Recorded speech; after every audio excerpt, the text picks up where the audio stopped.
Magandang buhay, mabubuting tao! Pag-aaralan natin ngayong araw na ito ang buod ng Florante at Laura. Handa ka na ba? Tara!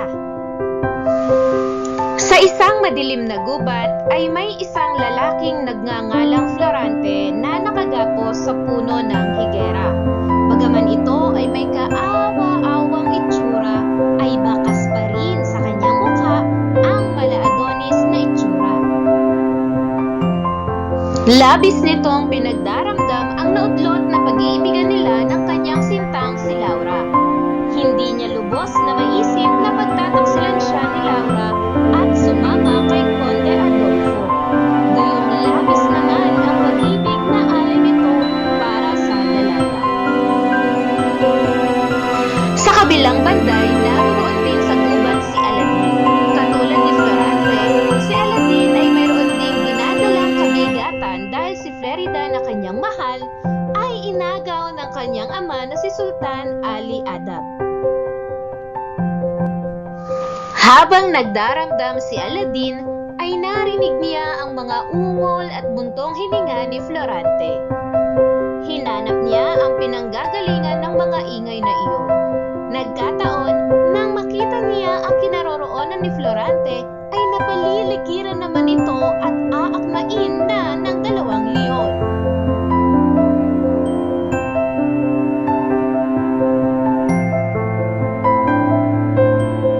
Nagmamadali si Aladin at pinagtataga nito ang dalawang leon.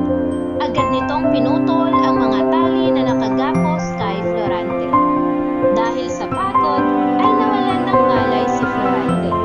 Sa kanyang paggising ay isang moro ang kanyang nasilayan. Nabigla ito dahil bagaman sila ay di magkasekta ay nagawa pa rin tumulong sa kanya ni Aladin.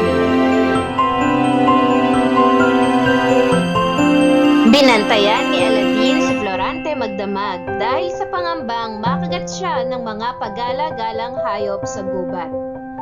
Nang magkaroon na ng lakas ay nagkaroon ng pagkakataon na makapag-usap ang dalawa. Isinalaysay ni Florante ang kanyang buhay simula ng kanyang pagkabata maging ang mga pangangaral ng kanyang ama't ina na sina Duque Briseño at Prinsesa Floresca.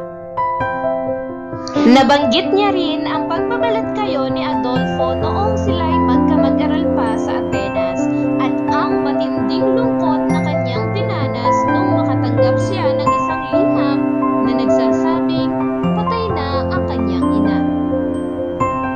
Nang makabalik noon si Florante sa Albania, ay naatasan siyang maging general ng isang hukbo na siyang magtatanggol sa kaharian ng Albania laban sa mga kaaway nito. Kinalaban niya ang general ng Persia na si Usmalik. Iniligtas niya ang mga tao sa Albania nang isubin sila ng hukbo ng mga Moro. Napagtagumpayan din niya ang pakikipaglaban sa hukbo ng Turkong pinamumunuan ni Miramolin. Sunod-sunod na natalo ni Florante ang mga kaaway ng Albania, kung kaya't marami ang humanga at gumalang sa kanya. Dahil dito ay nagalit si Adolfo kay Florante, dala ng matinding inggit. Nagpadala siya ng sulat kay Florante na may pirma ng pangalan ni Haring Linceo na nagsasabing bumalik ito sa Albania na mag-isa. Nang makarating ay agad itong iginapos at ikinulong. Napag-alaman din ni Florante na pinapukot ni Adolfo ang ulo ng kanyang ama at ni Haring Linceo, kasama ang iba pang konseho. Nabalitaan niya rin na magpapakasal na si Laura kay Adolfo. Narinig ni na Florante at Aladin ang pag-uusap ng dalawang babae. Ikinukwento ng isang babae ang kanyang pagkakasakit pagalit ang kaligtasan ng kanyang minamahal.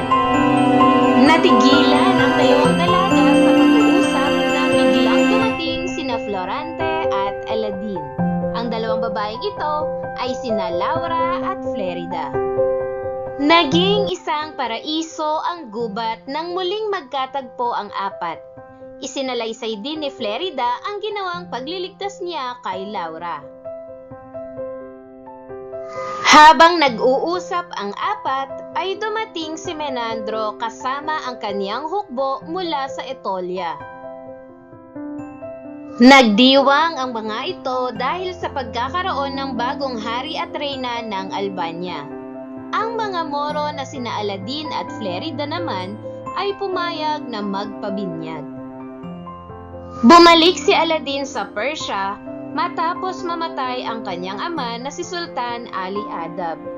Naging maunlad at mapayapa ang kaharian ng Albania dahil sa mahusay na pamumuno nina Florante at Laura.